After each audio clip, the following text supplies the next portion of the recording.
হযরতে আবু হুরায়রা রাদিয়াল্লাহু তাআলা আনহু থেকে বর্ণিত, আমার নবীজি নবুয়তের জবানে ফরমাচ্ছেন, আমার নবীজি জিবরাইল আলাইহিস সালামকে বলছেন, ও জিবরাইল, ফাকালা ইয়া জিবরাইল কাম আমারতা মিনাস সিনিন, ও জিবরাইল তোমার বয়স কত? তোমার বয়স কত? জিবরাইল আলাইহিস সালাম বলেন, ইয়া রাসূলুল্লাহ, ইয়া হাবিবাল্লাহ, আমার সঠিক বয়স কত আমি জানি না, তবে হিজাবের চতুর্থ হিজাবে, হিজাব মানে হচ্ছে পর্দা, ইলাহি আল্লাহর নূরানি পর্দা, হিজাব ইলাহির চতুর্থ হিজাবে ৭০,০০০ বছর পর পর একটি নূরানি তারকা চমকাতো। ইয়া রাসূলুল্লাহ, আমি জিবরাইল ওই নূরানি তারকাকে ৭২,০০০ বার দেখেছি। সুবহানাল্লাহ, আমি ওই নূরানি তারকাকে ৭২,০০০ বার দেখেছি। তখন আমার নবী বলছেন, ওয়া ইজ্জতি রাব্বি জাল্লা জালালুহু আনা যালিকাল কাওকাব, হে জিবরাইল, ওই নূরানি তারকাটা ছিলাম আমি নবী। বড় করে বলুন সুবহানাল্লাহ। একটু দুরূদ শরীফ পড়ি, আল্লাহুম্মা মাওলানা মুহাম্মদ ওয়া আলা আলি সাইয়্যিদিনা মাওলানা। তখন আমার নবীকে সাহাবায়ে কেরাম জিজ্ঞাসা করলেন, ইয়া রাসূলুল্লাহ, মাতা ওয়াজাবাত লাকান নবুওয়া, ইয়া রাসূলুল্লাহ, আপনার নবুয়ত কখন থেকে নির্ধারিত? আপনার নবুয়ত কখন থেকে নির্ধারিত? তখন আমার নবী বলছেন, ক্বালা ওয়া আদামু বাইনার রূহি ওয়াল জাসাদি, যখন আদম আলাইহিস সালামকে সৃষ্টি করে তার ভিতর ফুঁক দেওয়া হয়েছে তখন থেকে। বড় করে বলুন সুবহানাল্লাহ। কি দেওয়া হয়েছে? ফুঁক দেওয়া হয়েছে। তাহলে আমার নবীজির মর্তবা বেশি না কম? আমার নবীজির মর্তবা অনেক বেশি, কারণ আমার নবীজির ওসিলা নিলে, দোয়া করলে আমার আল্লাহ ওই দোয়া কবুল করে নেন। বড় করে বলুন সুবহানাল্লাহ। আরেকটি riwayat আমি আপনাদেরকে শোনাই। হযরত ওমর ইবনে খাত্তাব রাদিয়াল্লাহু তাআলা আনহু উনি বর্ণনা করছেন, রাসূল পাক সাল্লাল্লাহু আলাইহি ওয়াসাল্লাম, আমার নবী বলেন, হযরতে আদম আলাইহিস সালাম থেকে যখন ভুল সংগঠিত হয়েছিল, তখন আদম আলাইহিস সালাম আমার নবীজির উসিলা নিয়ে আল্লাহর দরবারে দোয়া করছে, রব্বুল আলামিন, আহকামুল হাকিমিন, আপনি মুহাম্মাদুর রাসূলুল্লাহ সাল্লাল্লাহু আলাইহি ওয়াসাল্লামের উসিলায় আপনি আমাকে maaf করে দিন। তখন আমার আল্লাহ জিজ্ঞাসা করলেন, হে আদম, তুমি আমার হাবিবকে মুহাম্মদকে তুমি কিভাবে চিনো? তখন বলেন, আল্লাহ, আপনি যখন আমার মধ্যে ফুঁক দিচ্ছেন, আমার নবী আমার মধ্যে যখন রূহ ফুঁক দিচ্ছেন, আল্লাহ আমি আরশের পায়াতে দেখতে পেলাম, লা ইলাহা ইল্লাল্লাহু মুহাম্মাদুর রাসূলুল্লাহ। বড় করে বলুন সুবহানাল্লাহ। আল্লাহ রাব্বুল আলামিন, আপনি যখন আমার মধ্যে রূহ ফুঁক দিচ্ছেন, আমি আরশের পায়াতে এটি দেখতে পেলাম। আল্লাহ, তখন আল্লাহ বলেন, এই আদম আলাইহিস সালাম, তুমি সত্য বলেছ, কুল কায়নাতের মধ্যে আমার হাবিব হচ্ছে, আমার বন্ধু হচ্ছে, আমার অনেক প্রিয়। আদম আলাইহিস সালাম বলেন, আল্লাহ রাব্বুল আলামিন এই কালিমার সাথে যখন মুহাম্মাদুর রাসূলুল্লাহ নামটি যখন যুক্তি করে দিয়েছেন, নিশ্চয়ই এটি এমন নাম হতে পারে, নিশ্চয়ই কুল কায়নাতের মধ্যে আপনার সবচাইতে প্রিয় হতে পারে, তার উসিলায় আপনি আমার ভুলগুলো ক্ষমা করে দিন। আল্লাহ রাব্বুল আলামিন বলেন, হে আদম, তুমি সত্য বলেছ, কুল কায়নাতের মধ্যে রাহমাতুল লিল আলামিন নবী আমার অনেক প্রিয়, তুমি তার উসিলায় নিয়ে আমার কাছে তুমি ক্ষমা চেয়েছো, আমি রব্বুল আলামিন তোমাকে maaf করে দিলাম। বড় করে বলুন সুবহানাল্লাহ। আমি তোমাকে কি করে দিলাম? maaf করে দিলাম। তা আমার নবীকে পাঠিয়েছেন পরে, কিন্তু সৃষ্টি করেছেন সমস্ত কিছুর আগে। বড় করে বলুন না সুবহানাল্লাহ। তো আমার নবী যখন আগমন করছেন মা আমেনা রাদিয়াল্লাহু তাআলা আনহার গর্ভের মধ্যে, এটা উনি নিজেই বয়ান দিচ্ছেন। হযরত মা আমেনা রাদিয়াল্লাহু তাআলা আনহা তিনি নিজে বয়ান দিচ্ছেন, আমার এই সন্তান যখন আমার গর্ভের মধ্যে সৃজন হলো, আমার এই সন্তান যখন আমার গর্ভের মধ্যে আসলো, অন্যান্য মহিলাদেরকে দেখা যায় সন্তান জন্ম নিলে তাদের বমি হয়, তাদের হাত ব্যথা করে, তাদের পা ব্যথা করে, পেট ব্যথা করে, বিভিন্ন ধরনের কষ্ট অনুভূতি হয়। কিন্তু মা আমেনা রাদিয়াল্লাহু তাআলা আনহা নিজে বয়ান দিচ্ছেন, আমার এই সন্তান গর্ভের মধ্যে এসেছেন, দুনিয়ার জমিনে আসার আগ পর্যন্ত এক মুহূর্তের জন্য আমি কষ্ট পাইনি। বড় করে বলুন সুবহানাল্লাহ। মা আমেনা রাদিয়াল্লাহু তাআলা আনহা তিনি আরো বলেন, আমার এই সন্তান যখন আমার গর্ভের মধ্যে আগমন করলো, আমার শরীর থেকে খুশবু বের হতে লাগলো। আরবের মধ্যে নিষেধ আছে মহিলাদের খুশবু ব্যবহার করা। একদিকে তো আমার নবীজির আব্বাজান ইন্তেকাল করেছেন, তাকে গর্ভের মধ্যে রেখে মা আমিনা রাদিয়াল্লাহু তাআলা আনহা রাস্তার পাশ দিয়ে গেলে খুশবু বের হয়, যেখানে যাই সেখানে খুশবু বের হয়। আরবের মানুষরা তার দাদাকে হযরত আব্দুল মুত্তালিব রাদিয়াল্লাহু তাআলা আনহুকে তাকে অভিযোগ করলেন, বলেন মানুষে কানাঘুষা করছে, এই তোমার এই সন্তানের স্ত্রী, তিনি যেদিকে যাই সেদিকে খুশবু বের হয়। এই খুশবু পাই থেকে আমরা দুনিয়ার জমিনে অনেক খুশবু দেখেছি, তার পেট থেকে এবং তার শরীর থেকে এমন খুশবু বের হয়, এই খুশবুর সাথে দুনিয়া খুশবুর কোন খুশবুর মিল পাওয়া যায় না। এই কথা বলার পরে হযরত আব্দুল মুত্তালিব রাদিয়াল্লাহু তাআলা আনহু তার জিজ্ঞাসা করলেন, সন্তানের স্ত্রীকে জিজ্ঞাসা করলেন, মা আরবের মানুষরা কানে ঘুষা করছে, তুমি এই খুশবু কোথায় থেকে বের হয়, কোথায় থেকে বের হয় তোমার এই খুশবু? এই কথা বলার পরে বলেন, বাবা দেখেন আমার খুশবু আমার এইটা আমার থেকে নয়, যখন আমার পেটের মধ্যে আমার সন্তান যখন গর্ভের মধ্যে আসছে, আমার শরীর থেকে নয়, আমি যেদিকে যাই সেদিকে খুশবু বের হয়, মানুষের মধ্যে খুশবু অনুভব হয়। শুধু তাই নয়, আমি এই মুখ দিয়ে যখন তুতু ফেলি, ওই তুতু থেকেও খুশবু বের হতে থাকে। বড় করে বলুন সুবহানাল্লাহ। ওই তুতু থেকে কি বের হয়? খুশবু বের হয়। বাবা এখানে শেষ নয়, আমি রাস্তা দিয়ে চলার পথে পাথর পর্যন্ত আমার পায়ের নিচে পড়লে শীতল হয়ে যায়, আমার উপর মেয়েকে সে আমাকে ছায়া দেয়, আমাকে গাছবাস সকলে সালাম দেয়, আমাকে ফেরেশতারা সালাম দেয়, আমাকে জান্নাতের হুরেরা সালাম দেয়, মরিয়ম আলাইহিস সালাম সালাম দেয়, আসি আমাকে সালাম দেয়, আমি যেদিকে যাই সেদিকে আমাকে সালাম দেয়। আমি যখন কূপ থেকে পানি নিতে যাই, কোথায় থেকে? কূপ থেকে। তখন তো কূপ থেকে পানি নিত, ঠিক কি না? তো মা আমেনা রাদিয়াল্লাহু তাআলা আনহা বলেন, আমি যখন কূপের মধ্যে পানি আনতে যাই, আমাকে কষ্ট করতে হয় না, কূপের নিচ থেকে অটোমেটিক পানি আমার জন্য চলে আসে। বড় করে বলুন সুবহানাল্লাহ। পানি অটোমেটিক চলে আসে।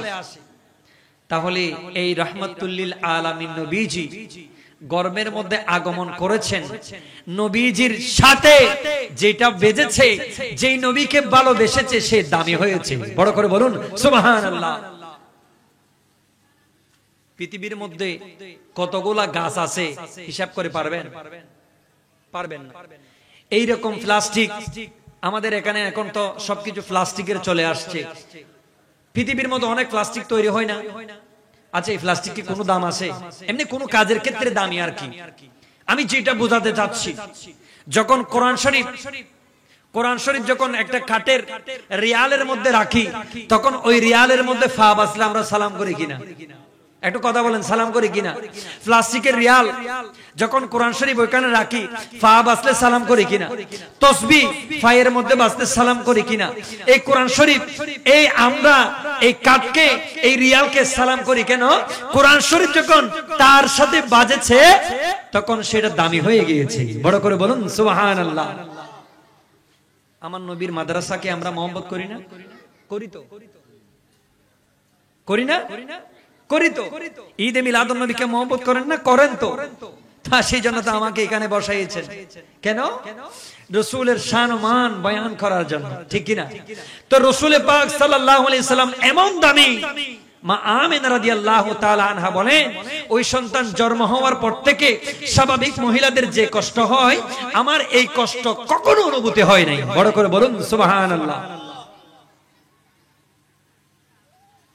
তাহলে এই নবীজি আমাদের জন্য রহমত, সেই জন্য আল্লাহ বলছেন ওয়ামা আরসালনাকা ইল্লা রাহমাতাল লিল আলামিন। বড় করে বলুন সুবহানাল্লাহ। আল্লাহুম্মা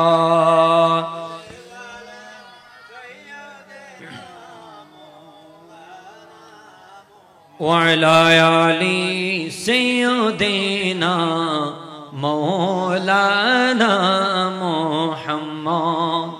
তাহলে যেই নবী এসে আমাদেরকে দামি বানিয়ে দিয়েছেন, তাহলে সেই নবীর প্রশংসা করা দরকার আছে কিনা? ঈদে মিলাদুন নবী করা দরকার আছে কিনা? জশ্নে জুলুস করা দরকার আছে কিনা? কেন দরকার আছে আমি এখন আপনাদেরকে শোনাবো সেটা। ঈদে মিলাদুন নবী, সকলে বলি সাল্লাল্লাহু আলাইহি, এটি হচ্ছে একটি যৌগিক শব্দ।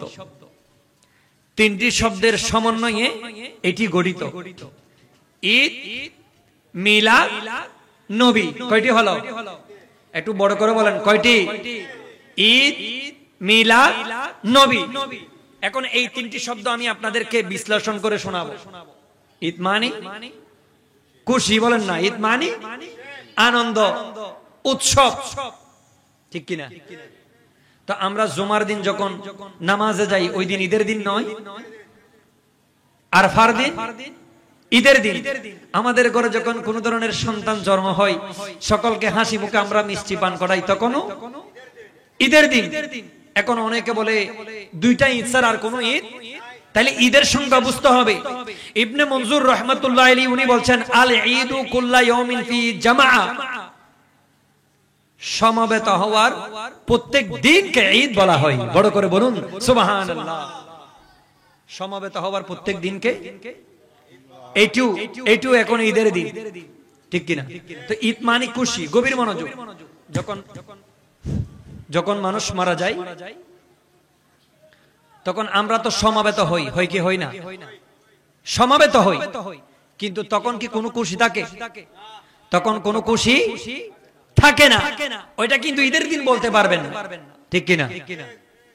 তাহলে ঈদ মানে আনন্দ। আল ঈদু কুল্লা ইয়াউমিন ফিহি জামাআ, সমবেত হওয়ার প্রত্যেক দিনকে ঈদ বলা হয়। এটি হচ্ছে ঈদ। ঈদ, মিলাদ, নবী। মিলাদ, মওলাদ, মাউলিদ, এই তিনটি শব্দ হচ্ছে একই, যার অর্থ হচ্ছে জন্মকাল, জন্মস্থান। আর এখানে নবী বলতে আমার নবী রাহমাতুল লিল আলামিন, শফিউল মুজনবিন, আনিসিল গারিবিন, রাহাতিল আশিকিন, মুরাদিল মুশতাকিন, শামসিল আরিফিন, দু জাহানের বাদশা নবী, শাফাআতের খান্ডার নবী, নবী মুহাম্মদুর রাসূলুল্লাহ সাল্লাল্লাহু আলাইহি ওয়াসাল্লাম কি বুঝিয়েছেন। বড় করে বলুন সুবহানাল্লাহ। কেননা আমার নবীজি আসার কারণে মুসলমানগণ, পুরো সৃষ্টি জগৎ আমার নবীজির শুকরিয়া আদায় করে, ঠিক কিনা? আমার নবীজির শুকরিয়া আদায় করে। এক কথায় বলতে গেলে আমার নবীজির এই শুকরিয়া আদায় করা হচ্ছে উত্তম শুকরিয়া। বড় করে বলুন সুবহানাল্লাহ। এই ব্যাপারে আল্লাহ রাব্বুল আলামিন সূরাতুল ইউনূসের 58 নম্বর আয়াতের মধ্যে রব্বুল আলামিন বলে দেন কুল বিফাদলিল্লাহি ওয়া বিরহমাতিহি ফাবিযালিকা ফালইফরাহু হুয়া খায়রুম মিম্মা ইয়াজমাউন। আল্লাহ বলেন কুল, হে নবী আপনি বলুন, বিফাদলিল্লাহি ওয়া বিরহমাতিহি, এই সব কিছু আল্লাহর ফজলের কারণে, আল্লাহর দেওয়ার কারণে হয়েছে, আল্লাহর দয়া এবং রহমতের কারণে হয়েছে। সুতরাং ফাবিযালিকা ফালইফরাহু, তোমরা আনন্দ উৎসব করো, হুয়া খায়রুম মিম্মা ইয়াজমাউন, তোমরা যা অর্জন করেছো তার চেয়েও এটি অধিক উত্তম, তার চেয়ে এটি উত্তম। এখানে ফালইফরাহু শব্দের অর্থ হচ্ছে আনন্দ করা, উৎসব করা।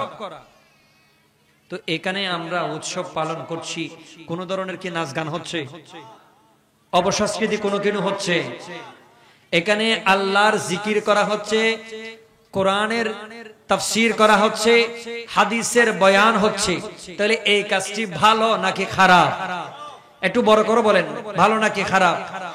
আমি আমার ভাইদের দৃষ্টি আকর্ষণ করো, আপনারা একটু সামনে চলে আসুন, সকলে একটু সামনে চলে আসুন, একটু দুরূদ শরীফ পড়ি। আল্লাহুম্মা সাল্লি আলা সাইয়্যিদিনা মাওলানা মুহাম্মদ ওয়া আলা আলি সাইয়্যিদিনা মাওলানা। তো ফালিয়াফরাহু, উৎসব আনন্দ। এখানে আল্লাহ তাআলা অন্য কোন শুকরিয়া আদায়ে এই জাতীয় শব্দ, এই জাতীয় আদেশ করেননি। এখানে আল্লাহ চাইলে আল্লাহর ফজল এবং রহমত পেয়ে ফালিয়াসজুদু, তোমরা সিজদা করো, সেটা বলে নাই। ফালিয়ুনফিউ, তোমরা বিয়াই করো, সেটা বলে নাই। ফালিয়াবুদু, তোমরা ইবাদত করো, সেটা বলে নাই। বলেছেন ফালিয়াফরাহু, তোমরা আনন্দ করো, যাতে করে আকীদা মজবুত হয়ে যায়। আমার নবীজির আগমনে ঈদে মিলাদুন নবী করা, খুশি উদযাপন করা, এটি হচ্ছে উত্তম শুকর। বড় করে বলুন সুবহানাল্লাহ, আল্লাহু আকবার। ইয়া রাসূলুল্লাহ, ইয়া গাউসুল আযম দস্তগীর, জিন্দাবাদ জিন্দাবাদ। তুমি মানলে মানো, না মানলে মনে মানো না, আশিকের আসল জান্নাত সোনার মদিনা, আশিকের আসল জান্নাত সোনার মদিনা। তুমি মনে মানো, না মানলে মনে মানো না, আশিকের আসল জান্নাত সোনার মদিনা, আশিকের আসল জান্নাত সোনার মদিনা, আশিকের আসল জান্নাত সোনার মদিনা। আশিকের হৃদয় যত ইশকেরি জ্বালা, পার করিতে পারে ওই মদিনাওয়ালা, ওই মদিনাওয়ালা। আশিকের হৃদয় যত ইশকেরি জ্বালা, পার করিতে পারে ওই মদিনাওয়ালা, ওই মদিনাওয়ালা। তাই মদিনা মদিনা করে, মদিনা মদিনা করে হয়ে যায় ফানা, আশিকের আসল জান্নাত সোনার মদিনা, আশিকের আসল জান্নাত সোনার মদিনা। তুমি মানিলে মানো, না মানিলে মনে মানো না, আশিকের আসল জান্নাত সোনার মদিনা, আশিকের আসল জান্নাত সোনার মদিনা। সালাতুন ইয়া সালামুন ইয়া হাবিবাল্লাহ আলাইকুম। তো কি বলতে চাইছিলাম, रहमतुल लिल आलमीन नबीকে আমাদেরকে ধিয়ে ফাটিয়ে আমাদেরকে ধন্য করেছেন কে? একটু মহব্বত নিয়ে বলেন, ধন্য করেছেন কে? আল্লাহ ধন্য করেছেন। আল্লাহ রাব্বুল আলামিন আহকামুল হাকিমিন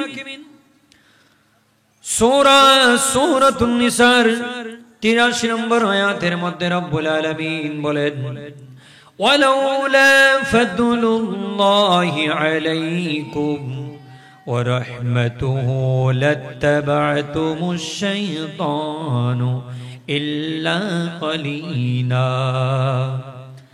আল্লাহ রাব্বুল আলামিন মুমিনদেরকে সম্বোধন করে বলেন, এ মুমিনগণ, ফাদলুল্লাহি আলাইকুম ওয়া রাহমাতুহু, যদি আল্লাহর ফজল এবং তদীয় রহমত তোমাদের উপর না হতো, লাত্তাবাতুমুশ শাইতানু ইল্লা কলিলা, তোমরা মুষ্টিময় ছাড়া সকলে শয়তানের অনুসরণ করতে। মুষ্টিময় ছাড়া সকলে অনুসরণ করতে। সাহাবায়ে কেরামদের মধ্যে শ্রেষ্ঠ মুফাসসির আব্দুল্লাহ ইবনে আব্বাস রাদিয়াল্লাহু তাআলা আনহু বলেন, এখানে ফজল দ্বারা কুরআন আর রহমত দ্বারা আমার নবীকে বুঝিয়েছেন। বড় করে বলুন সুবহানাল্লাহ। তো আল্লাহ এটা বোঝাতে চাচ্ছেন, হে মুমিনগণ, যদি তোমাদের উপর তদীয় রহমত তথা রাহমাতুল লিল আলামিন নবীকে যদি আমি আগমন না করতাম, তাহলে তোমরা মুষ্টিময় সকলের শয়তানের অনুসরণ করতে। তোমরা মুষ্টিময় সকলে শয়তানের অনুসরণ করতে। কারণ আপনারা যারা মাদ্রাসা বলেন, স্কুল বলেন, ইউনিভার্সিটি বলেন, যারা ইসলাম ইতিহাস, ইসলামী স্টাডি পড়েছেন, আপনারা জানেন জাহেলি যুগিয়েতে কি অবস্থা, কি করুণ পরিণতি। আমি মাইকের আওয়াজ যতদূর পর্যন্ত যাচ্ছে, মা বোনদের খেদমতে আরজ করব, আজকে আপনি মায়ের মর্যাদা পেয়েছেন একমাত্র দয়াল নবীর কারণে। সুবহানাল্লাহ বলেন। আজকে নারীর অধিকার পেয়েছেন, স্ত্রীর মর্যাদা পেয়েছেন, সমস্ত কিছু আমার নবীর কারণে, ঠিক কিনা? এই ব্যাপারে ইমাম কুরতুবী রাহমাতুল্লাহ আলাইহি একটি ঘটনা নোট করেছেন।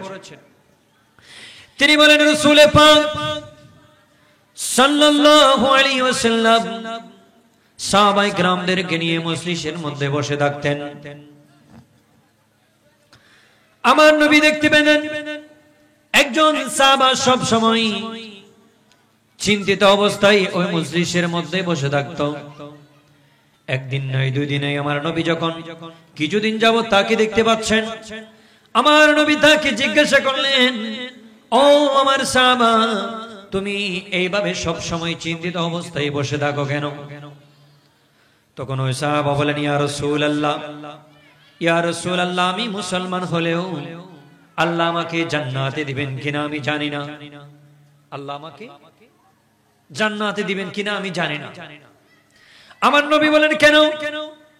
ওই সাহাবা বলেন, ইয়া রাসূলুল্লাহ, আমার অনেকগুলা কন্যা সন্তান জন্ম হয়েছে, আমি এক একটা সন্তানকে আমি হত্যা করে ফেলেছি, কাউকে পাথর দিয়ে আঘাত করে তাকে মাটিতে ফুটিয়ে ফেলেছি, আমি এইভাবে করে আমি আমার কন্যা সন্তানদেরকে হত্যা করেছি। ইয়া রাসূলুল্লাহ, তবে একজন কন্যা সন্তান, আমার স্ত্রী আমাকে অনুরোধ করলো, ইয়া রাসূলুল্লাহ, ইয়া রাসূলুল্লাহ, আমার স্ত্রী আমাকে বলছে, ওগো আমার স্বামী, আমার এই কন্যা সন্তানকে তুমি হত্যা করিও না, আমার এই কন্যা সন্তানকে দুনিয়ার জমিনের মধ্যে থাকতে দাও। আমি আমার স্ত্রীর কথা আমি রেখে দিলাম, আমার ওই কন্যা সন্তান 1 বছর 2 বছর 3 বছর করে এইভাবে আমার সন্তান যৌবনে পদার্পণ করলো, আমার কন্যা সন্তান যৌবনে পদার্পণ করলো। ইয়া রাসূলুল্লাহ, যুবকরা তাকে বিয়ের প্রস্তাব দেয়, বিয়ের প্রস্তাব দেওয়ার কারণে আমার প্রচন্ড রাগ হয়। ইয়া রাসূলুল্লাহ, আমি কি করব নিজে বুঝতে পারলাম না। আমি আমার স্ত্রীকে বললাম, ওগো আমার স্ত্রী, আমার কন্যা সন্তানকে আপনি সাজিয়ে দেন, আমরা ভ্রমণে যাব, হয়তো আমরা বেড়াতে যাব। এইভাবে তার স্ত্রীকে বললেন। চিন্তা করে দেখেন, তখন কন্যা সন্তান হলে কি করত? জীবিত ফুটে ফেলা হতো। তাদেরকে দুনিয়ার জমিনে থাকার কোন সুযোগ দেন নাই। এখানে যারা কন্যা সন্তানের বাবা আছেন, দেখি আপনারা বুকে হাত দিয়ে বলেন তো, আপনারা যখন ঘরের মধ্যে যান, আপনার শিশু সন্তান কন্যা যখন আপনার বুকের মধ্যে আসে, আপনার ভিতর শীতলতা অবলম্বন হয়, ঠিক কিনা? হয় না? হয়। আমার এই জন্যই আছে, আল্লাহ নিয়ামত দিয়েছেন, বাবাকে আসলে সালাম দেবে, এটা পরিবারের শিক্ষা। আমি আরো অনেকবার এটা তাকরার করেছিলাম। আপনি ঘরের মধ্যে যান, গিয়ে ছোট বাচ্চাদেরকে, বাইফুদেরকে, নিজের সন্তানদেরকে সালাম দেন। এই অবস্থা গড়ে তুলতে পারলে তারা আপনাকেও সালাম দিবে, ঠিক কিনা? এখন এই অভ্যাসটা তো আমাদের ঘরে নাই, আদব কথা নাই বললেও চলে। আমার মুরব্বীরা জানে যখন মোবাইল আসছে তো বেশি দেরি হয় নাই। আমার মনে হচ্ছে মোবাইল আসার কারণে মানুষ আরো ক্ষতিগ্রস্ত বেশি হয়েছে, লাভের চেয়ে, ঠিক কিনা? আমার মুরব্বীরা যারা আছে এখন অনেকে জানে মোবাইল কিভাবে ব্যবহার করতে হয়, তারাও জানে না, ঠিক কিনা? তা আমরা মনে করছি তাদের চেয়েও আমাদের গুনাহটা বেশি হয়ে গেছে। তারা আমাদের চেয়েও তাদের ঈমান অনেক তাজা আছে। তো কি বলতে চাইছিলাম, ঘরের মধ্যে এগুলো পরিবেশ করো। পরিবেশ করলে দেখবেন আপনাদের একটা কথা আছে না, ব্যবহারে বংশের পরিচয়। আমি জুমার বয়ানে প্রায় সময় এই কথাগুলো বলে থাকি, কারণ এগুলো আমাদের প্রচলন করা দরকার, ঠিক কিনা? এগুলো আমাদের প্রচলন করা দরকার। সেই জন্য ঘরের মধ্যে ঢোকার সাথে সাথে আপনি সালাম দিবেন, এই আমলটা করবেন। দেখবেন আপনার সন্তানরাও আপনাকে সালাম দিবে, মানুষদেরকেও সালাম দিবে, বাবা মার পরিচয়টা কিন্তু ভালো হবে, ঠিক কিনা? একটু দুরূদ শরীফ পড়ি, আল্লাহুম্মা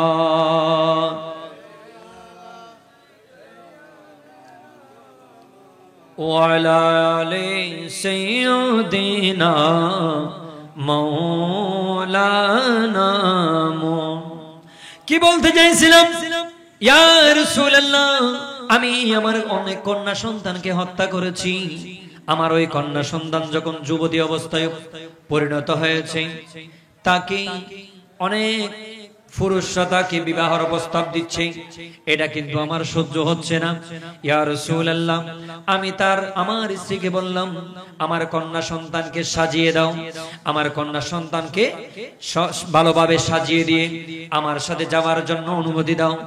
তখন তার আম্মা জান বললেন, ও আমার স্বামী, আপনি আমাকে ওয়াদা দিতে হবে, আপনি আমাকে প্রতিশ্রুতি দিতে হবে, আপনি যেন আমার কন্যা সন্তানের কোনো যেন ক্ষতি না হয়, আপনি সেদিক দিয়ে লক্ষ্য রাখবেন। তার আম্মা জান তাকে কাপড় পরিয়ে দিলেন, অলংকার পরিয়ে দিলেন, সাজিয়ে দিলেন, বাবার সাথে রওনা হয়ে গেলেন। বাবার সাথে যেতে যেতে এমন এক নদীর কাছে পৌঁছালেন। ওই নদীর সামনের দিকে ওই সাহাবা বলেন, ইয়া রাসূলুল্লাহ, আমি একবার নদীর দিকে তাকাই, আমার রাগ হয়, আমি আমার কন্যা সন্তানের দিকে তাকাই, আমার কিন্তু মায়া হয়। একবার নদীর দিকে তাকাই, রাগ হয়, আর কন্যা সন্তানদের দিকে তাকাইলে আমার মায়া হয়। ইয়া রাসূলুল্লাহ, আমি নিজে বিভ্রান্তের মধ্যে পড়ে গিয়েছি, আমি কি করব? আমি এক পর্যায়ে আমার রাগ যখন প্রচুর হয়েছে, আমি আমার কন্যা সন্তানকে নদীর মধ্যে ফেলে দেওয়ার জন্য প্রস্তুত নিয়েছি। আমার কন্যা সন্তান বললেন, ওগো আমার বাবা, আমি কি অপরাধ করেছি? কি অপরাধের কারণে আমাকে হত্যা করা হচ্ছে? আমি তো জানি না বাবা। আজকে যদি আপনি আমাকে হত্যা করতেন, আরো আগে করে ফেলতেন। আপনি আমার অনেক বোনদেরকে হত্যা করেছেন, আপনি ছোটবেলায় থাকতে যদি করে দিতেন, আমার কোনো আপোষ থাকতো না। আমি এখন বুঝতেছি, ওগো আমার বাবা, কোন অপরাধের কারণে, কিসের কারণে আজকে আপনি আমাকে এই নদীর মধ্যে ফেলে দিচ্ছেন? বাবা, আমার জানটা রক্ষা করো। কিন্তু তার বাবা তার কথা শুনলেন না, তখন তাকে নদীর মধ্যে ফেলে দিলেন। নদীর মধ্যে ফেলে দিয়ে তাকে হত্যা করলেন। নাউজুবিল্লাহ বলেন না। নদীর মধ্যে ফেলে দিয়ে কি করলেন? হত্যা করলেন। আপনারা কেউ পারবেন? একটু বড় করে বলেন, কেউ পারবেন? কেন পারবেন না? রাহমাতুল লিল আলামিন নবীর উসিলায় আমরা সকলেই উপকৃত হয়েছি। বড় করে বলুন সুবহানাল্লাহ। এই মাহফিল হচ্ছে নবীদের শুকরিয়া আদায়। এই মাহফিল নবীজির শুকরিয়া আদায়। আমাদের কি ভালোবাসা, নবীকে আমরা কি রকম ভালোবাসতেছি। আরে সাহাবায়ে কেরামগণ নিজের জীবনের চেয়েও আমার নবীকে ভালোবাসতেন। বড় করে বলুন সুবহানাল্লাহ। হযরত ওমর রাদিয়াল্লাহু তাআলা আনহু তার সঙ্গীদেরকে নিয়ে বসা ছিলেন। এমন সময় হযরতে আবু বকর সিদ্দিক রাদিয়াল্লাহু তাআলা আনহুর আলোচনা হচ্ছে। এমন সময় ওমর ইবনে খাত্তাব রাদিয়াল্লাহু তাআলা আনহু বলেন, আমি ওমর রাদিয়াল্লাহু তাআলা আনহুর সারা জীবনের আমল যদি সিদ্দিক আকবরের দ্বীনের আমলের যদি এক পাল্লায় দেওয়া হয়, দ্বীনের আমলের সমান হবে না। রাতের আমলের দিলে রাতের আমলের সমান হবে না। কেমন ভালোবাসা দেখেন। আমি গত জুমার মধ্যে হব্বে মুস্তাফা রাসূলের মহব্বত নিয়ে আলোচনা করেছিলাম, আপনাদের মনে আছে কিনা জানি না, একটু বড় করে বলেন মনে আছে? একজন সাহাবী বলেন, ইয়া রাসূলুল্লাহ, কিয়ামত কখন হবে? কিয়ামত কখন হবে? তো আমার নবী বলছেন, তুমি কিয়ামতের জন্য কি প্রস্তুতি নিয়েছো?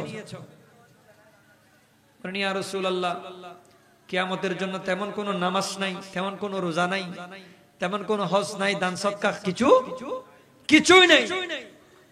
তো আমার নবী বলেন, আমার নবীকে বলেন, ইয়া রাসূলুল্লাহ, আমার একটা জিনিস আছে।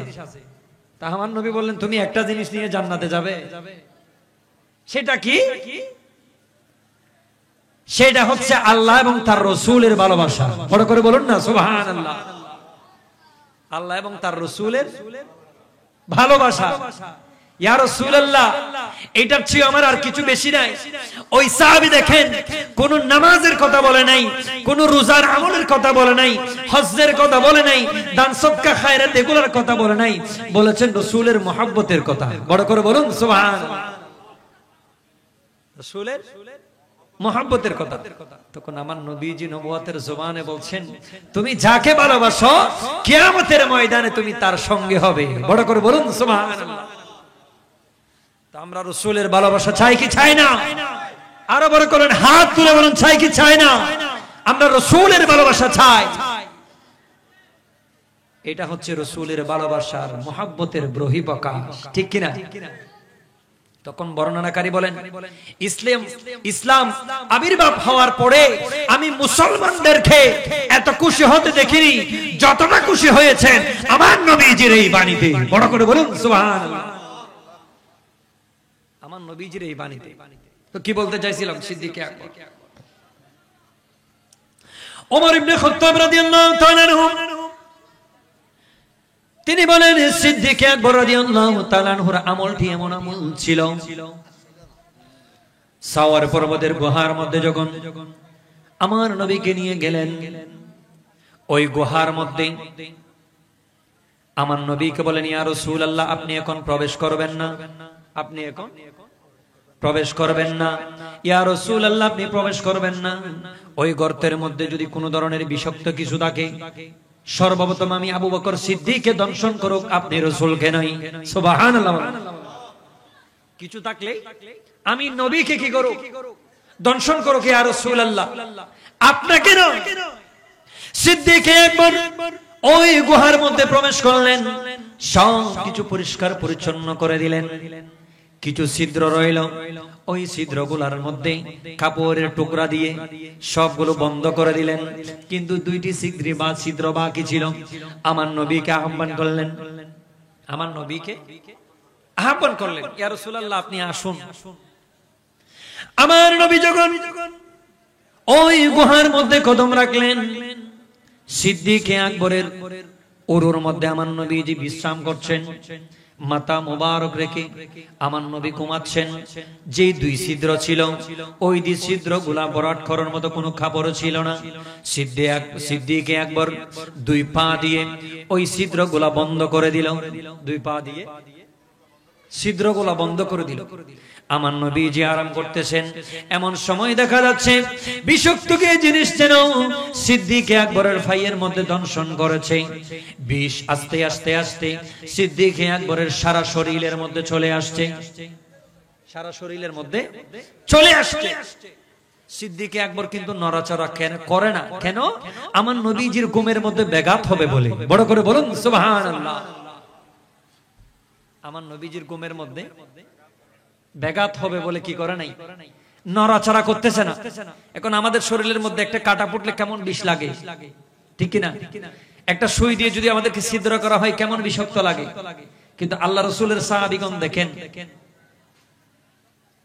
সেই জন্য এই ঘাইয়া ভাষার মধ্যে, মানে নোয়াখালী ভাষায় একটা শিয়ার রয়েছে, আপনারা সেটা শুনেছেন।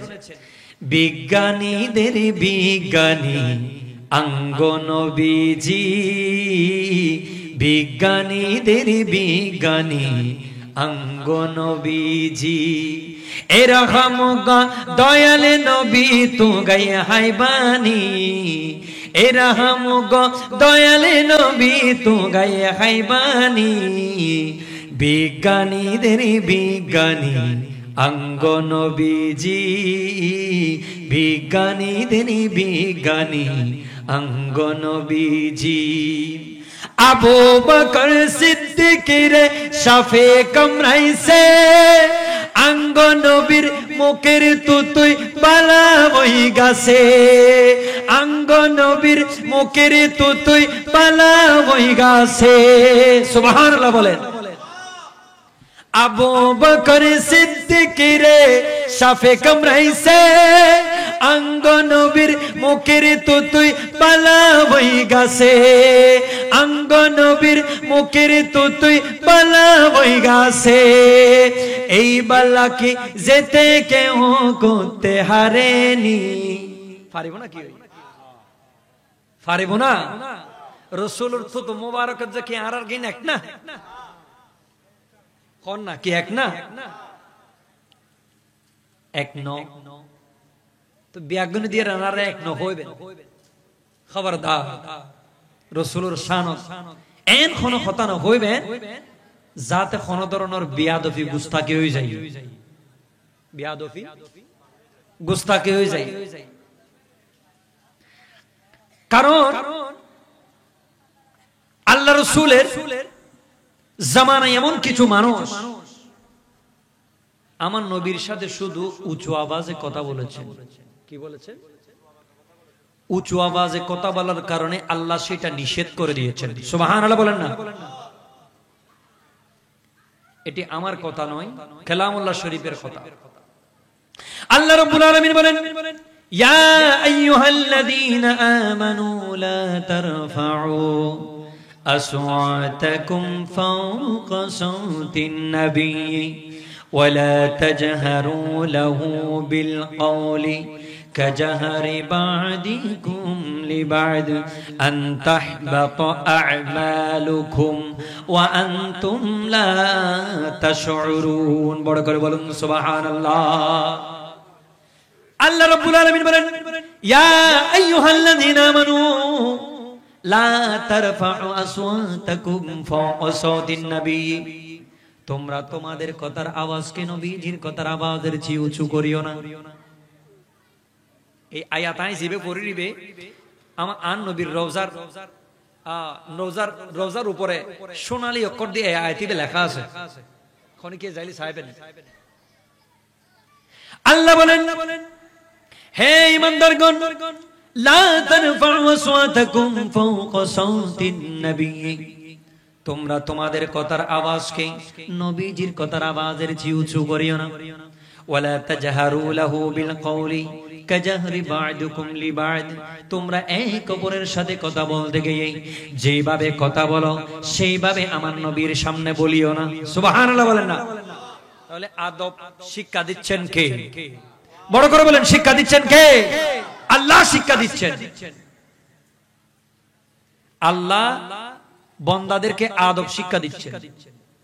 সেই জন্য মদিনা শরীফের মধ্যে কেউ গেলে দেখবেন সেখানে সবচাইতে আদবের সাথে আমার নবীজির রওজা শরীফ জিয়ারত করে। বড় করে বলুন সুবহানাল্লাহ। কারণ কিয়ামতের ময়দানে আমাদের শাফাআত করবেন কে? আমার নবী। তো কি বলতে চাইছিলাম? ওয়ালা তাজহারু লাহু বিল কওলি কাজাহরি বা'দিকুম লিবা'দ। তোমরা একে অপরের সাথে কথা বলতে গিয়ে যেভাবে কথা বলো তোমরা সেইভাবে আমার নবীর সামনে বলিও না। বললে কি হবে? আল্লাহর পরে বলছেন, আন তাহবাতা আমালুকুম। বান্দা, তুমি নামাজ পড়ে যত আমল করেছো, রোজা রেখে যত আমল করেছো, হজ করে যত আমল করেছো, যাকাত দিয়ে যত আমল করেছো, সিজদা দিয়ে যত আমল করেছো, তেলাওয়াত করে যত আমল করেছো, তাসবিহ পড়ে যত আমল করেছো, মানুষদেরকে সহযোগিতা করে যত আমল করেছো, মানুষদেরকে খাবার খাওয়াইয়ে যত আমল করেছো, আন তাহবাতা আমালুকুম ওয়া আনতুম লা তাশউরুন। বান্দা, নবীজির সামনে উঁচু আওয়াজে কথা বলার কারণে, নবীজির আওয়াজের চেয়েও তোমার কথার আওয়াজকে উঁচু হওয়ার কারণে আন তাহবাতা আমালুকুম ওয়া আনতুম লা তাশউরুন। বান্দা, তোমার জীবনের সমস্ত আমলটুকু বেয়াদবিমূলক। একটু আওয়াজে, ওনার আওয়াজ একটু বড় ছিল, ওনার আওয়াজটি বড় থাকার কারণে উনি যখন এই আওয়াজ করতেন তখন সাথে সাথে এই আয়াত নাজিল হলো, হায় হায় ওই সাহাবী কান্না করতে করতে বাড়িতে ফিরে গেলেন। আমার নবী তাকে 2-3 দিন দেখতেছেন না। আমার নবী যে তাকে 2-3 দিন দেখতেছেন না। এখন আমার নবী যখন দেখতেছেন না, 2জন সাহাবাকে পাঠালেন তাকে দেখার জন্য। ওই সাহাবীকে দেখার জন্য আমার নবীজি তাকে মজলিসের মধ্যে দেখতেছেন না, 2জন সাহাবাকে পাঠালেন ওনার কবর নেওয়ার জন্য। যখন বলছেন নবী পাঠিয়েছে, তখন তিনি আবেগে আরো কান্না করছেন, হায় হায় আমি তো নবীজির সামনে আমার কথার আওয়াজকে উঁচু করেছিলাম, হায় হায় আমার জীবনের সমস্ত আমল বরবাদ হয়ে গিয়েছে। নাউজুবিল্লাহ বলেন না। আমি কিভাবে নবীজির সামনে যাব আদব দেখে। অথচ আল্লাহ আমাদেরকে শিক্ষা দিচ্ছেন, নবীজির সামনে উঁচু আওয়াজে কথা বলিও না। তোমরা এক অপরের সাথে কথা বলতে গিয়ে যেভাবে কথা বলো সেইভাবে তোমরা কথা বলিও না। বললে কি হবে? আনতাহবাতু আ'মালুকুম ওয়া আনতুম লা তাশউরুন। মুহূর্তের মধ্যে তোমার জীবনের সমস্ত আমল বরবাদ হয়ে যাবে, তুমি বুঝতেও পারবে না। একটু আওয়াজে বলুন নাউজুবিল্লাহ। তো ওই সাহাবী বলেন, আমি নবীজির সামনে কিভাবে যাব আদব? আমি তো আমার কথার আওয়াজকে উঁচু করেছিলাম, আমি তো জাহান্নামী হয়ে গিয়েছি। তখন আমার নবীজি নবুয়তের জবানে বলেন, ও আমার সাহাবী, তুমি জাহান্নামী নয় বরঞ্চ তুমি জান্নাতি। বড় করে বলুন সুবহানাল্লাহ। তো কি বলতে চাইছিলাম, সিদ্দিকে আকবরকে শাফি কি করেছে? দংশন করেছে। এখন উনি নড়াচড়া করতেছেন না কেন? আমার নবীজির হুকুমের ব্যাঘাত হবে বিধান। তাহলে জীবনের চেয়েও নবীকে বেশি ভালোবাসেন সাহাবারা, ঠিক কিনা? বেশি ভালোবেসেছেন। তখন তিনি আর সহ্য করতে পারছেন না, 2 চোখের পানি ছেড়ে দিলেন। আমার নবীজির চেহারা মোবারকের মধ্যে যখন পড়ছে, আমার নবী চোখ খুললেন। ও সিদ্দিকে আকবর, তুমি কান্না করছো কেন? বলেন, ইয়া রাসূলুল্লাহ, আমি দংশন হয়েছি। তখন আমার নবীজির থুথু মোবারক লাগিয়ে দেওয়ার দেরি, ওই সিদ্দিক আকবর সাথে সাথে সুস্থ হয়ে গেলেন। বড় করে বলুন সুবহানাল্লাহ। আমার হুজুর চলে আসছে, আমি দীর্ঘ করব না। আপনারা যারা এখনো পর্যন্ত এদিক সেদিক ঘোরাফেরা করতেছেন, আপনাদের খেদমতে আরজ করব, আপনারা মাহফিলে চলে আসুন। হুজুর চলে আসছে, এখন হুজুর তাকরীর করবেন। আমি আমার বক্তব্য এখানে শেষ করলাম। আসসালামু আলাইকুম ওয়া রাহমাতুল্লাহি ওয়া বারাকাতুহু।